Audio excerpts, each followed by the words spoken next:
so excited to have Robert. He's an assistant capital defender. He has been with the office since 2015.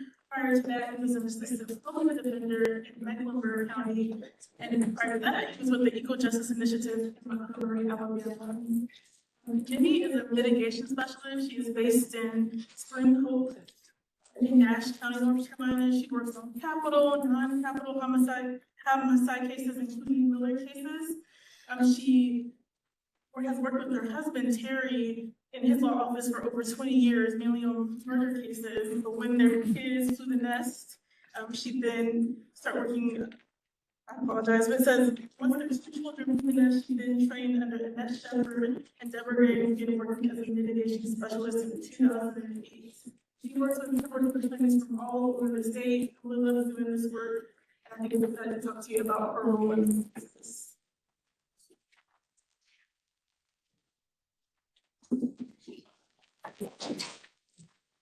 Good afternoon. I want to start my presentation with something we've all dealt with before, and that is a confession.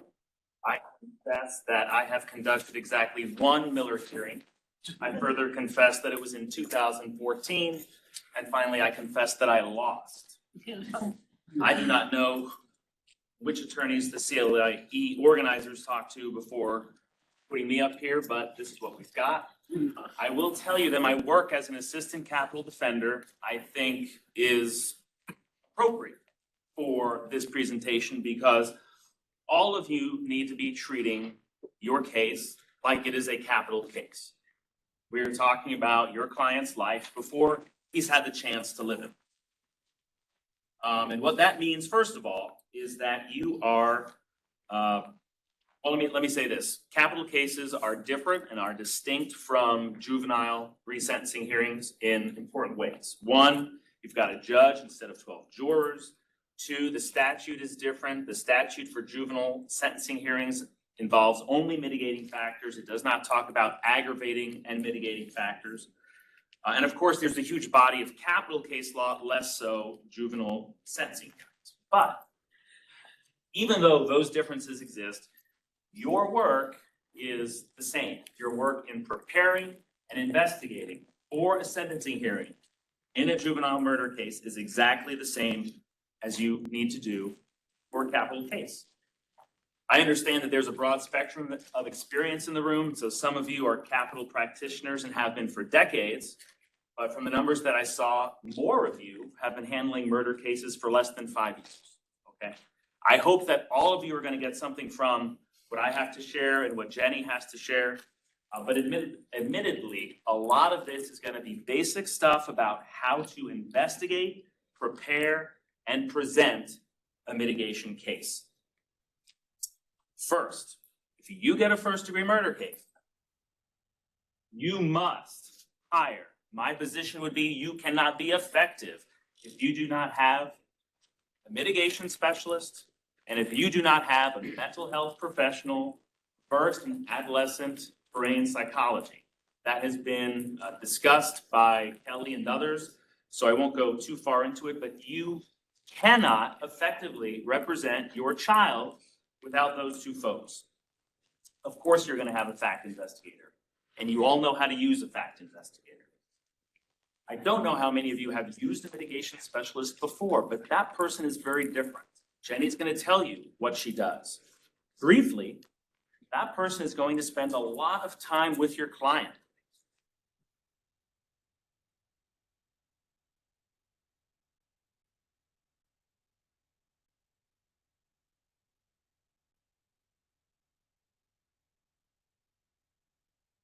The capital defender, Steve Friedman, used to tell his clients when he first got appointed, my goal in representing you is to learn more about you than you know about yourself by the end of this case. We must know our clients intimately in order to defend them, in order to save their lives, and for juveniles, in order to get them a release date so that they can come home.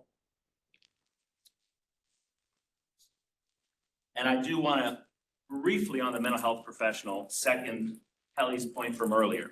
I am sure that many of you have that favorite psychologist or psychiatrist that you call up when you get a case.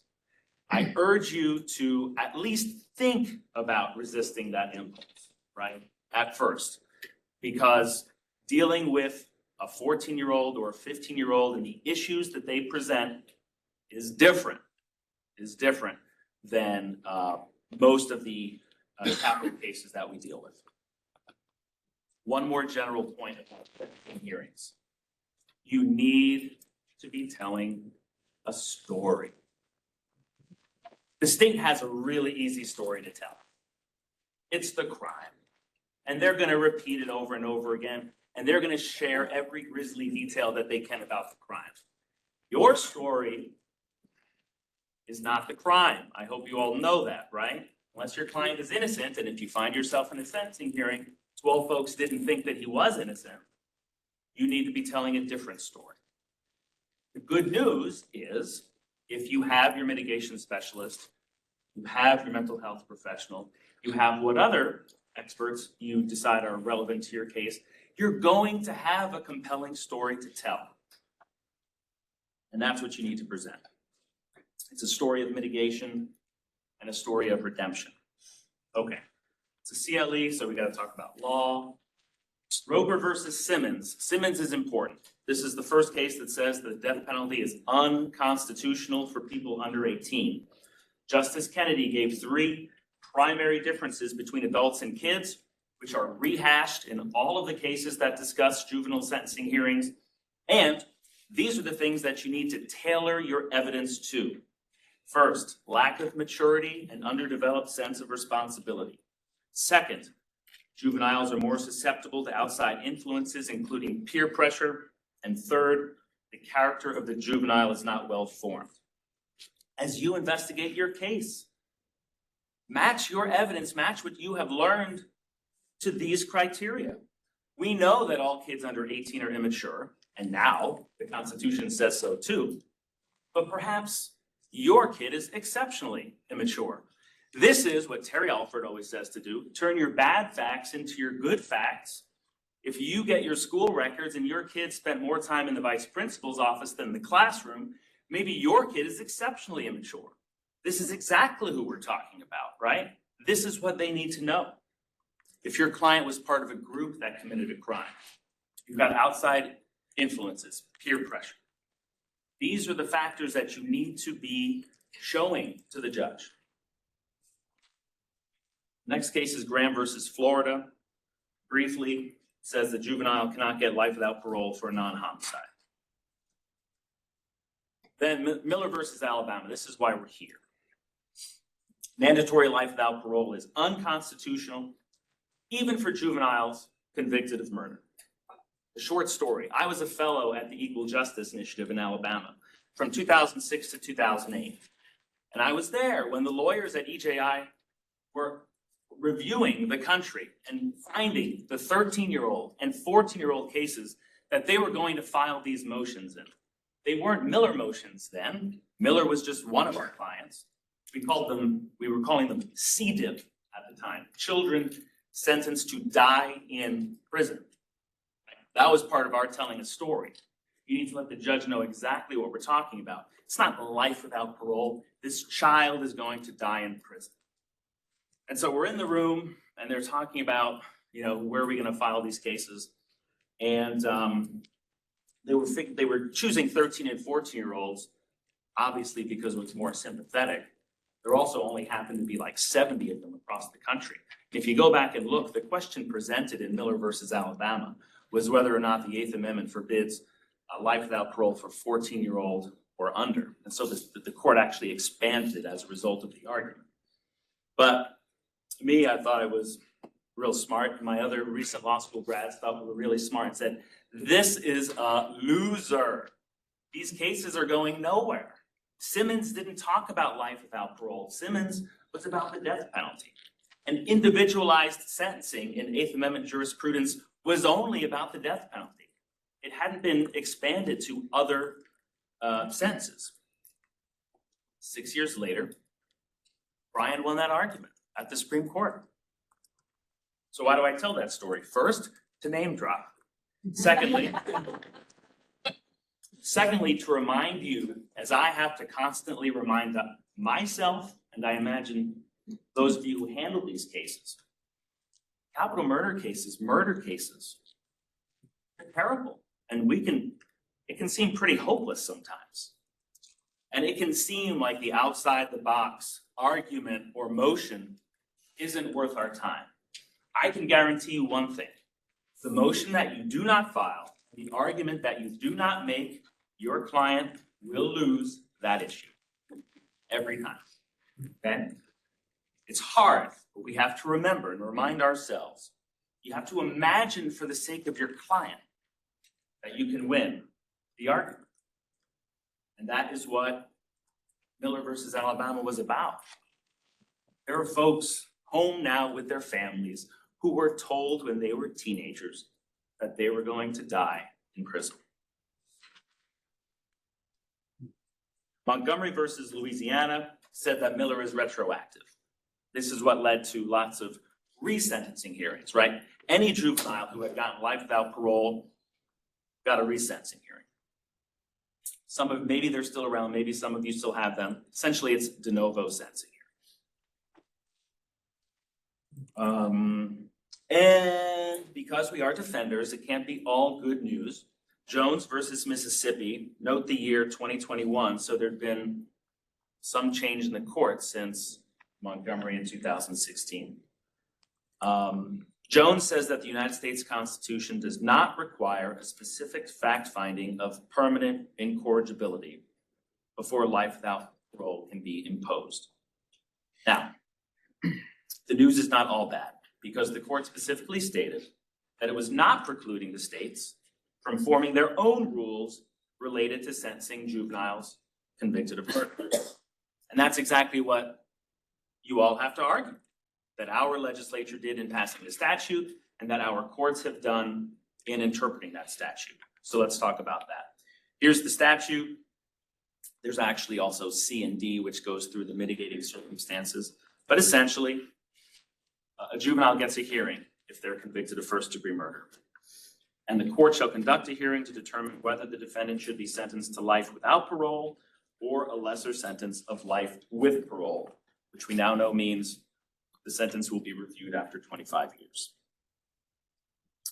That is, and so our state courts have interpreted this statute in a number of cases. The first was State versus James. This was actually my case.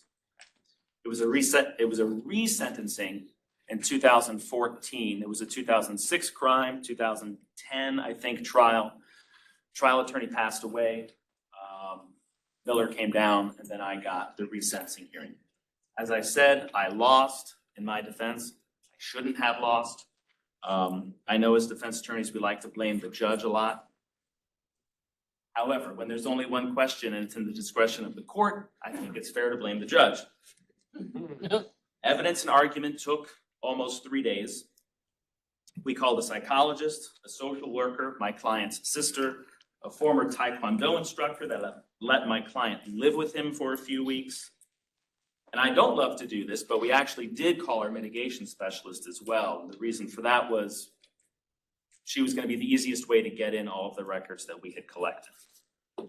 We put in hundreds of pages of records, and Jenny is going to show you what that looks like in a more recent case. And so I'm not going to show you everything that we put in our case, but I do want to show you one record because I haven't had this come up in any other cases, and it was unique, and it was a result of having real conversations with your client. Our client told us that his stepfather beat his mom. He was around for all of that violence, and that his stepfather went to prison. And I thought, well, maybe he went to trial, maybe there was a case about it. There was.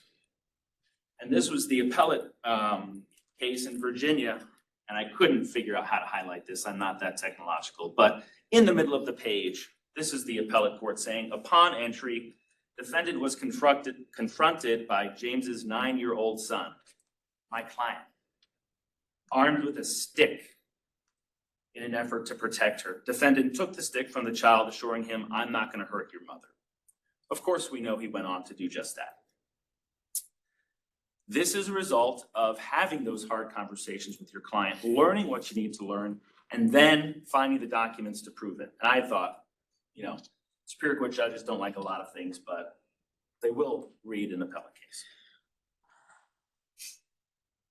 That was State versus James. The last thing, I can't believe I left this out. Even though I lost the case, he's already gotten one shout out, but he gets another one. David Andrews won that case on appeal. And as a result of that, the case was remanded for a third sentencing hearing. And as a result of that, the DAs finally waved the white flag and agreed to parole eligibility. So Mr. James will get his day in front of the parole board. And it brings up another point. You need to prepare your case as if you're going to have a hearing. You need to be ready to litigate and present all of this to the judge, but you're always hoping, just like in most of our capital cases, you're hoping that it doesn't get there. You're hoping that there can be a resolution favorable to your client before then.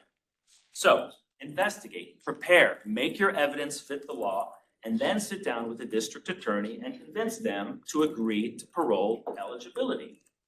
Or maybe you can do one better. I had a case in Mecklenburg where a 15-year-old killed his father and stepmother. Father was terribly abusive. Everybody knew that. They actually agreed to 2 seconds, and we stacked them, and it ended up being 25 years, but he had a release date. There's no parole board to think about it, okay? So prepare as if you are going to trial and you are going to have this sentencing hearing, but always be looking for that option to save your client's life, to get him a release date without having to risk the rest of his life. 2 more important cases to talk about in North Carolina. They were both released on the same day by the North Carolina Supreme Court last year. The first is State versus Kelleher. The court held that the North Carolina Constitution offers broader protection than the United States Constitution. And that's because Article 1, Section 27 says cruel or unusual punishment, as opposed to the 8th Amendment's cruel and unusual punishment. But most importantly, look at this. Sentencing a juvenile who is neither incorrigible nor irredeemable to life without parole is cruel within the meaning of Article 1, Section 27. This is the protection that SCOTUS declined to provide in Jones versus Mississippi. So North Carolina offers broader protection. Further, juvenile offenders are presumed to have the capacity to change. When are the presumptions in our favor? Know that and argue it. And before sentencing to life without parole, the trial court must expressly find that your client is the exceedingly rare juvenile that cannot change. That's really, really, really good language. State versus Connor. This is Jenny's case that she's going to talk about with you. Life with parole cannot be more than 40 years without a review of sentence. And this came up because there were consecutive sentences. It was a homicide and a rape, and it added up to 45 or 50 years, Jenny can tell you. And the Supreme Court said, if you're going more than 40 years, that is de facto life without parole, and we're not going to let you do it. Okay. Connor went on. I'm getting lost here. A judgment of life without parole denies a juvenile offender the chance to demonstrate his growth, maturity, and rehabilitation. And again, on its face, the Constitution of North Carolina appears to offer criminal defendants more protection than the federal Constitution's 8th Amendment. I loved Kelly's checklist. The huge advantage there, which you got from Terry, is it gives you your federal Constitution, it gives you your state Constitution. There's no excuse not to provide both when you make your argument. I want to go back to Kelleher briefly because there were a few lines in that case, and you guys all need to go and read it, but it's really powerful stuff. First is essentially an apology for the court's past use of the term predator when describing children. The court notes that it was generally dehumanizing, but notes what we know, right? It's racist. I bring it up because I think you want to be on guard from any intimations by the state or the trial court in your case, whether it's the word predator, whether it's similar type language. Our Supreme Court has said it's inappropriate, it's wrong. And you need to note that if that's being said in your court. The second quote there, I love that the court expressly talked about adverse childhood experiences, or ACEs. I wasn't here for Dr. Clark's presentation. I'm sure ACEs were discussed. This is the state Supreme Court giving it that this matters, right? This is relevant. This is our case law. And third, a child who commits multiple offenses is still a child, and the constitutionally salient features of youth cannot be disregarded. And this is in response to the state's argument that, well, life without parole for one homicide, that may not be right, but homicide plus blank means that we can give them life without parole. And the court's saying no, whether it's 2 homicides, whether it's a homicide and a sexual assault, whatever it is.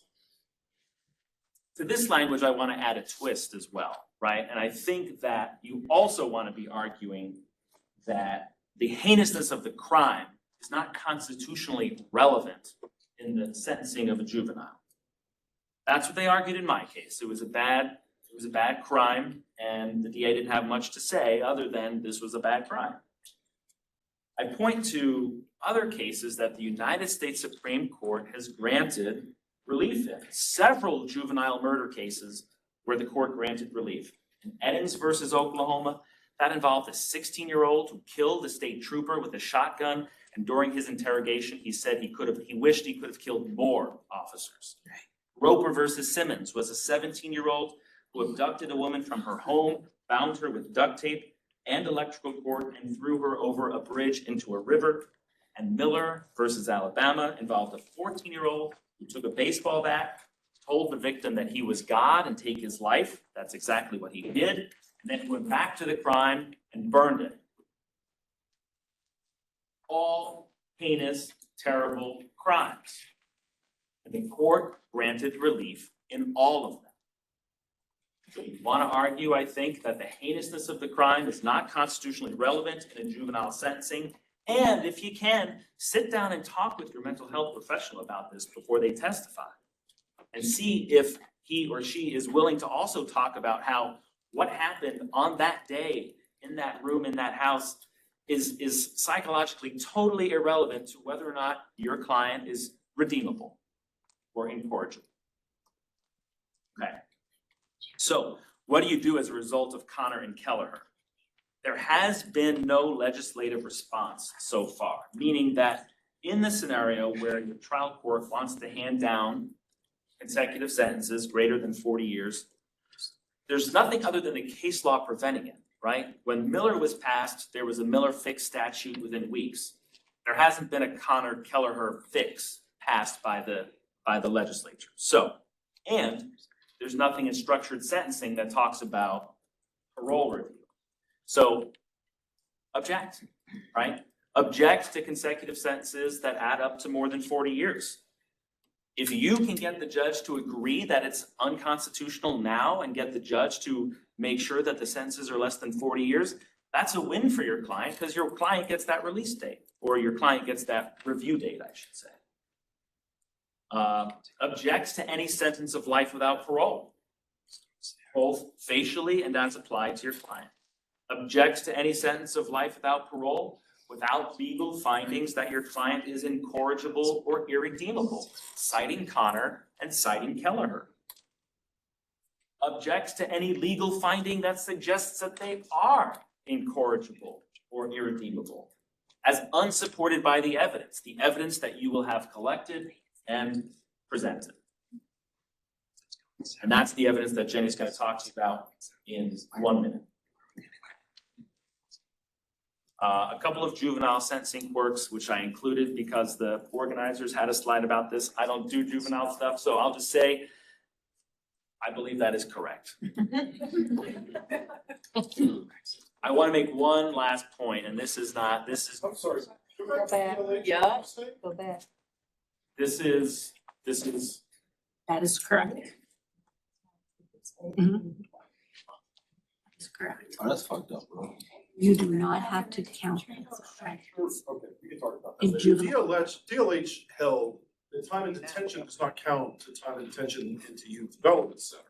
I don't know, and I think a lot of courts agree that if you spend time in juvenile detention pending your superior court case, just under the general credit for time served statute, that does count against your prison sentence. I 100% want that to be the law. I have no idea. I don't know. Okay, so just for folks' knowledge, if you come up against that, feel free to contact us, because there's been a lot of success in making that argument, and I think, I want to say generally, most people agree to that. I'm not disagreeing with So you. the second bullet point is hopefully wrong.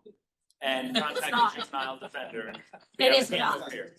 Okay, so I have been researching the issue because it's a long messed up juvenile case. But a judge does not have to give credit for the juvenile lockup. Do they? Generally, yes, but they are not required to. If you look in the juvenile defender manual, it's actually in there. It's buried, but it's in there. Okay. I stand by the bullet point, as I was saying. I went looking for the question, so. One last point, this is not a precedent, to me, it's really sad that we're having this, CLE in the sense that it's like a no-brainer to me. If these two options exist, that anyone would ever go with life without parole. And what I said to my judge is, it seems like, Judge, you're being asked to make a wager. And the state is asking you to make your wager now, and they're saying bet against my client. What they're saying is, my client had a really bad first quarter, and there's no way that he's coming back, so bet now, bet against the client. I think we have the much better and easier and smarter thing to say, which isn't bet for my client. Rather, hold on to your money, give us some more time, get some more information, and then make your bet. Wait until the beginning of the fourth quarter, when the parole board is gonna have a whole bunch of prison records to look at about my client's life. They'll see what the score is then, and they'll make the wager. They'll make the wager with more information, which is always going to be a smarter bet. My judge didn't agree with that, but use it if you think it will help. And now Jenny is going to show you what they did in State versus Connor.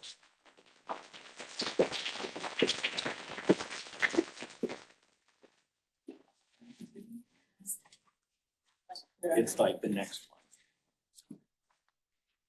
one. Okay, I think these are just some, you have this in your material. These are just some things I think we've been over and over, that children are constitutionally different from adults. And we need to realize that. We need to have that on our minds at all times while we're handling the case from the day we first meet our client.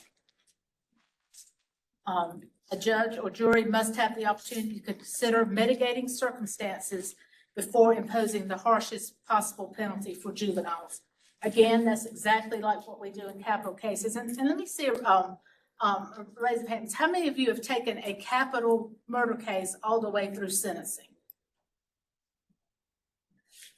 Okay. How many of you have taken a Miller pretrial all the way through sentencing?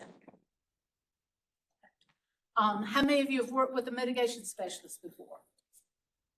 Thank you. But anyway, mitigating circumstances. The reason that we mitigation specialists end up on these cases is so we can do the digging to get those mitigating circumstances for you. And then we, with you, will work together as how best to present those. We have already discussed these, and it's in your materials. And some more resources. I particularly refer you to the white paper. How many of you have already seen that and read it? The Harvard white paper on the science of late adolescence is a really, really good paper to read. And the resources there.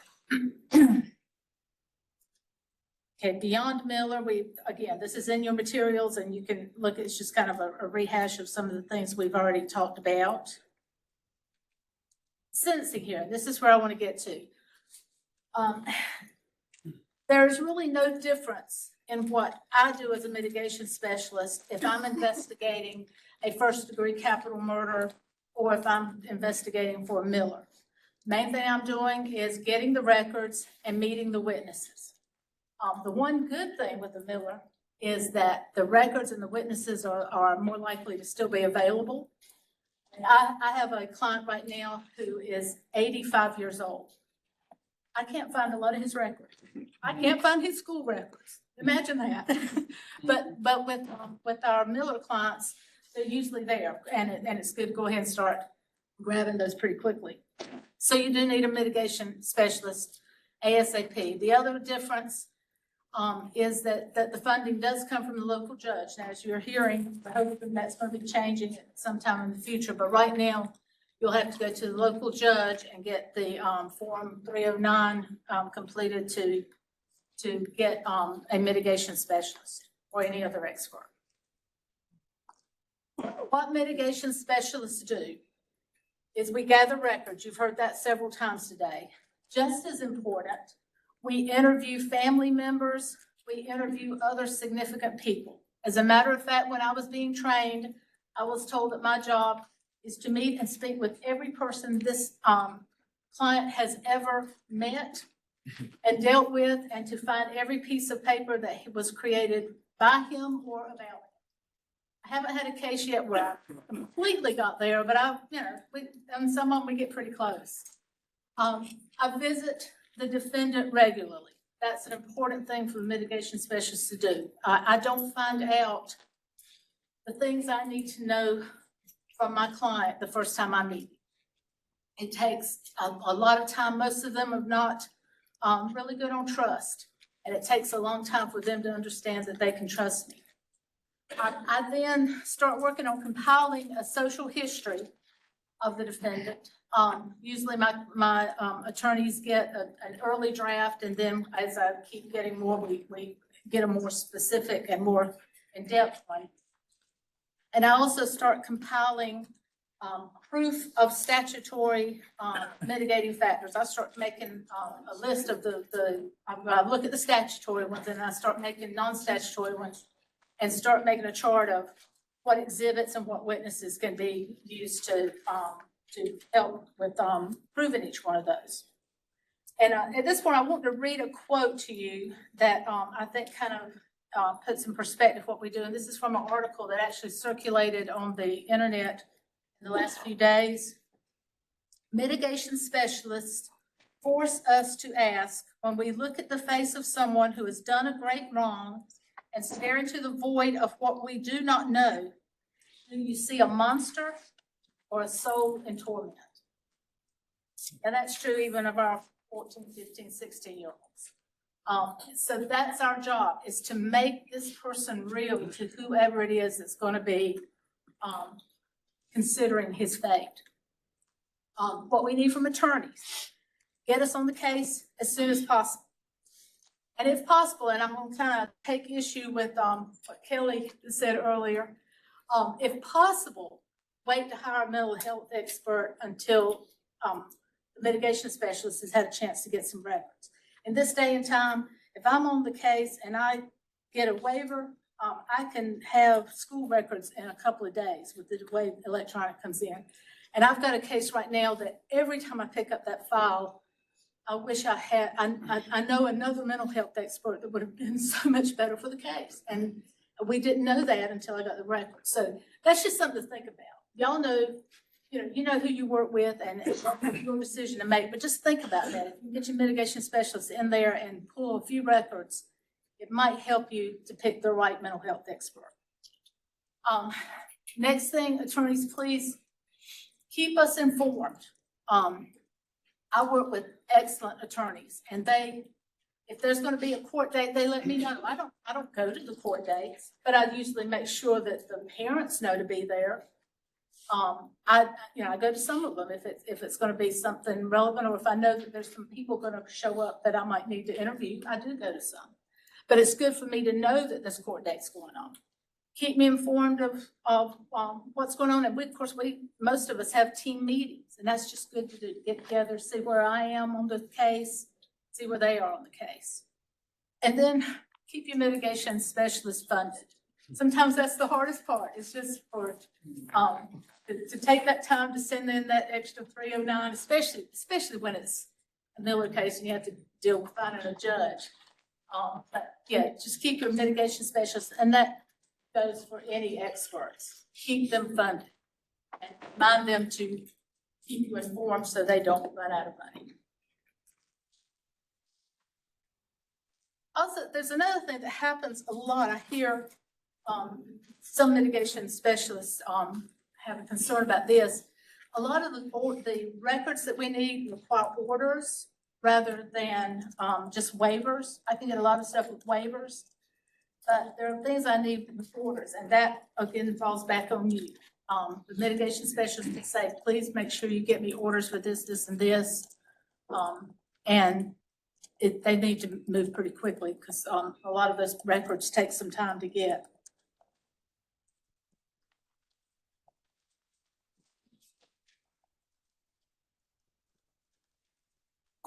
All right, the major difference is actually in the Miller sentencing hearing.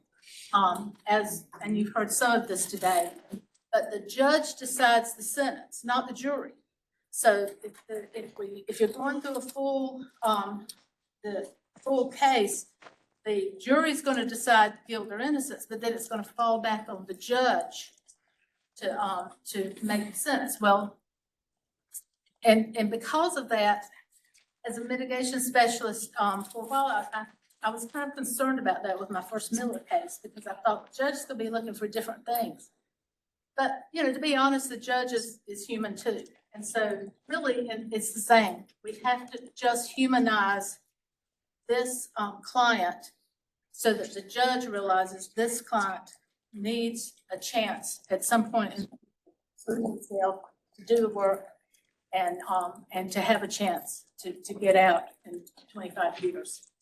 There is a different set of statutory mitigating factors, and I'm sure all of y'all have, if you've ever looked at the statute, the Miller-Fix statute from North Carolina, you've seen it, but we have the first, you know, the age, immaturity, ability to appreciate the risk and consequences of the conduct. That's a big one. That's where our mental health people come in. Intellectual capacity. Yeah, a lot of times I can find records that back that up, but also our mental health experts help.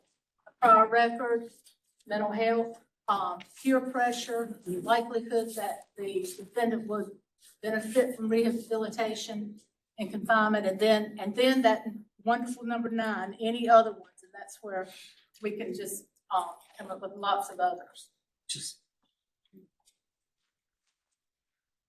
The disadvantage of a pretrial, because I've also been working on some of the resentencing ones. The disadvantage is the emotions are still high, the client is still young, and he's still acting up in a lot of cases, and there's no established evidence of rehabilitation and no chance to establish a positive track record. I have a gentleman that I'm working on with the resentencing, and he's been in jail for 17 years now, and he just graduated with a 4-year degree from the seminary at Nash Correctional. That's going to be a whole different sentencing hearing than the one, this pretrial one that I have, where I just had a young man, Raleigh Connor, that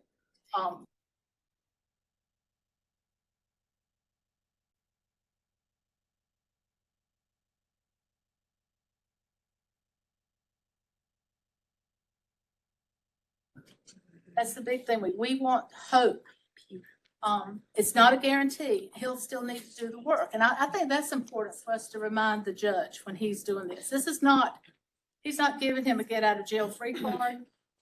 And it is going to motivate our young man to grow up and settle down and do the work and behave and get education and whatever else we do to help him be ready to be released. So we just need to give the judge, in the case of the Miller sentencing hearings, a reason to provide for a review, 25 years. Okay, I just wanted to This is all in your material, so I'm not gonna get really in detail, but I just want you to know kind of what you need to expect from your mitigation specialist when we're preparing for one of these, sentencing hearings. This case was Raleigh Connor. Raleigh was 15 years old when he committed his crime. Just a quick timeline. It was actually his aunt that was brutally murdered and raped and found, in the woods behind her home. It was a very brutal murder. Riley was, arrested for the murder about 2 weeks later. And there was some implication that there was a second person involved, but none of the DNA, none of the evidence ever, pointed to him. And he even had an alibi, so we just had to give up on that. And actually, the interesting thing that I'm jumping ahead a bit, but the reason it took 2 weeks for them to arrest him is he was in the hospital because he was having almost back-to-back seizures. And so they didn't arrest him until he got out of the hospital. Between then and when Butch Pope filed for a motion for transfer hearing, and it was denied in December, Butch actually questioned Riley's capacity, mainly because of the seizures. And he was sent to Central Regional, and Dr. Susan Hurt surprisingly found that he was capable. So we didn't have that issue. But it was of course transferred up to adult court. As we worked on the case over the next 2.5 years, Butch finally came to decide that the best way to handle this one, because the DA was not going to budge, the DA wanted to get LWOP for him. And we had so much mitigation, I mean, really, really good mitigation with the seizures and a lot of the his family background, some of which we'll get into. But Butch decided the best thing to do was to skip the jury and just go straight to the judge and enter a plea of guilty and fight to have to get life with parole and to have the rape consolidated. He felt like we had a good chance for that. So Raleigh entered the plea. We had a 4-day-long sentencing hearing. And that was our hope, was that Judge Mike Stone would consolidate, would go with life with parole, but then consolidate the rape. The DA sequestered us all. Butch Pope did decide to put me on the stand, which is, I don't know about other mitigation specialists, but that's my worst nightmare. But it was the best way to do it because we had so many records. Dr. Hilke was our psychologist, and he had, of course, submitted a report that was included in, can you hold that notebook up? This is the notebook that held all the mitigation stuff, including reports. But he was to testify, and then we called in Raleigh's mom, Amanda, who was willing to admit to a lot of the faults that she, a lot of things that she had done wrong over Riley's life. Dad couldn't come, he was in jail. Riley's Aunt Kim, who was able to talk about Riley from a little bit different perspective, and we got a lot of pictures and notes and things in like that from her. I think that's in it, yeah. These are some of the things that we brought into evidence that Kim had shared with us. Riley was a big dude. By the time we got into court, he was a big dude when he was 15. But so it was really good to show him as the cute little guy at different ages as well. But then we also had a fella, Brian. He was Riley's brother-in-law, and he was a really he was known well in the community. He worked in the at the rescue squad, and he had witnessed a lot of these really severe seizures that Riley had had, and he also took Riley in several times and let him live with him on occasions when Riley had nowhere else to go. So they were the three live witnesses we had plus us, but we presented evidence mainly to show the statutory and the extra mitigation factors. Again, all of this is in your material. So this was the first thing, of course, that was in the notebook to show Judge Stone was what we were going to show by the rest of our evidence.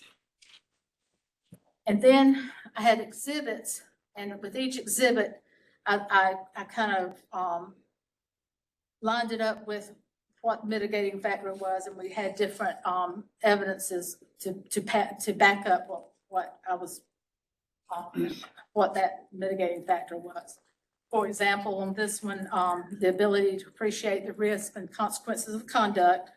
And so we had Dr. Hilke's report, the seizures, several comments in the records concerning the seizures and what those seizures were doing to his brain, and a psychosocial evaluation and a drug use chart. Because another thing that had happened, since age 8, Riley had been using drugs, and he was using them more and more.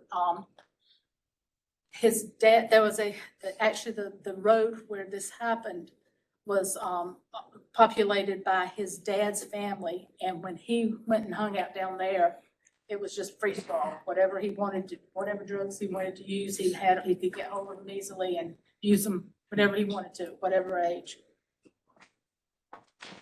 Here's another example, and again, I'm just showing you these mainly so you'll know what to expect from your mitigation specialist.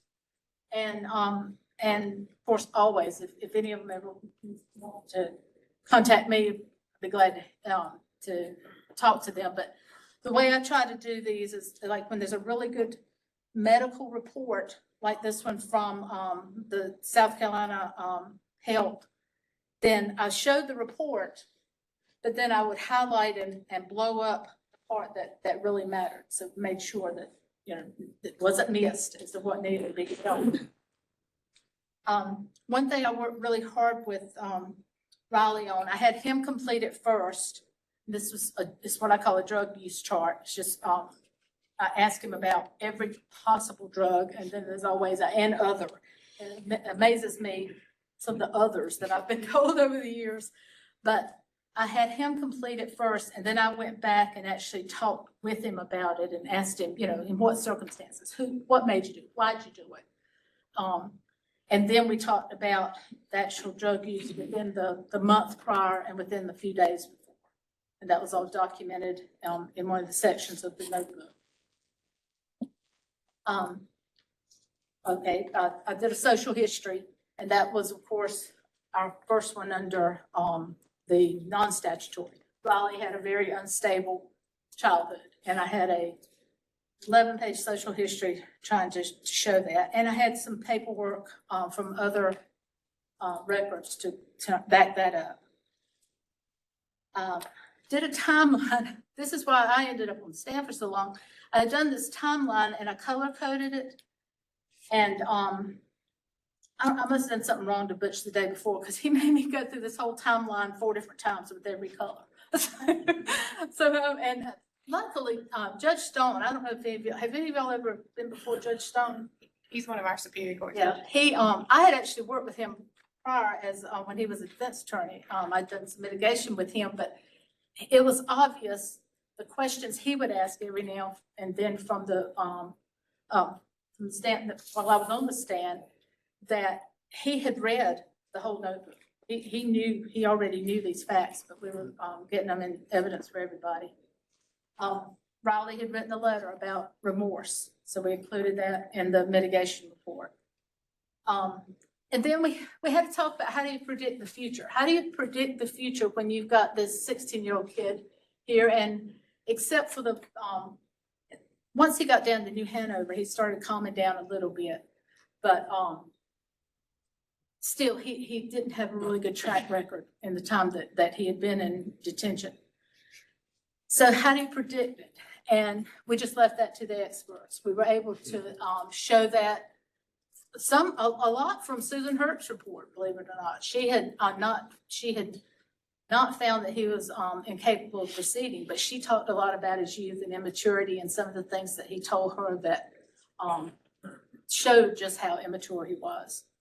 And then, of course, Dr. Hilke shared his report, and he spoke on it, spoke particularly about the brain and brain development. And this is just some examples that we had in there, but we had the full reports in there. At the end of all this, Judge Stone decided to give life with parole. However, he said, I just can't ignore that rape. And so he made the rape consecutive. That means Riley went into prison with a 45-year sentence.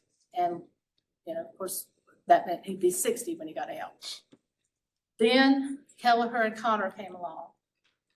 And both of them were to get a resentencing. And we've already talked about the details of that. The interesting thing, though, is Kelleher had committed 2 murders. And so Kelleher's murders, instead of now being consecutive, are concurrent. So Kelleher only gets 25 years. That's what Butch Pope was asking for Riley when he came back. Judge Stone instead just dropped it down to, I think, I'm not sure I have it in here, but 12 to 19, I think it is. Anyway, it worked out to where, because he'll get out on parole for part of that, I mean, he really just skirted the top, so it's exactly at the 40. Butch has appealed that, and his argument is that Kelleher got just 25 years for 2 murders, and he feels like this is still something that needs to be reviewed. There's some concerns with these because there were 3 judges that dissented on these. We've had a change in the courts. I don't know what's going to happen with these in the future, but we're hopeful. I mean, we're hopeful that that Riley may get a chance for something to be even less. But we're also at least glad that right now, at the age of 52, Riley has a chance to get out. Yeah, that's it. Any questions for me or for Robert? Ma'am, I'm presuming there's not like a special pool of mitigation experts for juvenile cases. So I am doing work in the Capitol Defender's Office, and Miss McGee is doing the best she can, but long story short, there's not enough mitigation experts for the number of cases that we each have. So is there any plan to get or have more?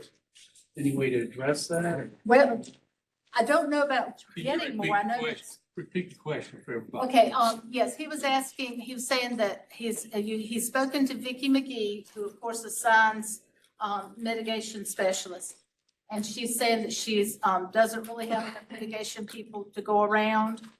Yes, is there a plan for more? Vicki is always looking for more people. We have also been told, back in the day, our cap was 8 cases. I'm carrying 14 right now because, the 14 is the new 8. But I think, I just think it's the same thing that we have with attorneys and PIs and all. We're trying our best to find folks. And I do know that there are a lot of people that she has stirred up interest with. So hopefully that's the case. And another thing we're doing as mitigation specialists is we are forming support teams, and Esther Gaff, does anybody work with her? She and I are putting it out there that if you get a Miller or consider getting a Miller, we'll be glad to kind of walk you through, to begin with. Because you're right, there's also the Miller resentencing ones. That's another whole case.